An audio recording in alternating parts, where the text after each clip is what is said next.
આજે બી કાંઈ આપણી ગાડી ભરાણી નહીં. કેમ કે હતી ઉત્તરાયણ એટલે થોડુંક રજા જેવું હતું. તો હેલો દોસ્તો કેમ છો બધા મિત્રો? જય દ્વારકાધીશ બધાયને. સવારે ઉઠ્યા નિરાંતે એને ચા પાણી કમ્પ્લીટ કરીને બેઠા તા આપણે ઉર્વશી ટ્રાન્સપોર્ટમાં કોલ્હાપુર કપિલભાઈની ઓફિસે. તો કોઈ ડ્રાઈવર ભાઈ મારા આવતા હોય ગુજરાતની ગાડી તો આવો કપિલભાઈની ઓફિસે ઉર્વશી ટ્રાન્સપોર્ટમાં કોલ્હાપુર.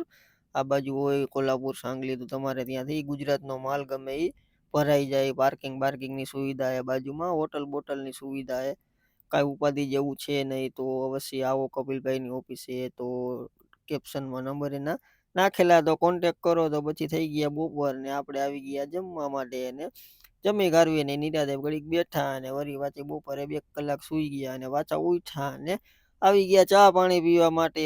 નવરા બેઠા હતા. મેં કીધું નવરા બેઠા બેઠા હાલો હવે ગાડીનું ફિલ્ટર બિલ્ટર ખોલી એને સાફ કરી નાખ્યું ને પછી પડી ગઈ હતી હાંજ. તો મેં કીધું હવે બેઠા બેઠા હાંજ પડી ગઈ, આવી ગયા આપણે જમવા માટે. જમી કરવીને નિરાંતે સુઈ જાય. હવે સવારે મળીએ નેક્સ્ટ વિડીયોમાં. શું થાય એ કાલે ભરવાનો મેળ આવે કે નહીં. ઉત્તરાયણની રજા છે એટલે કાંઈ નક્કી એવું છે નહીં.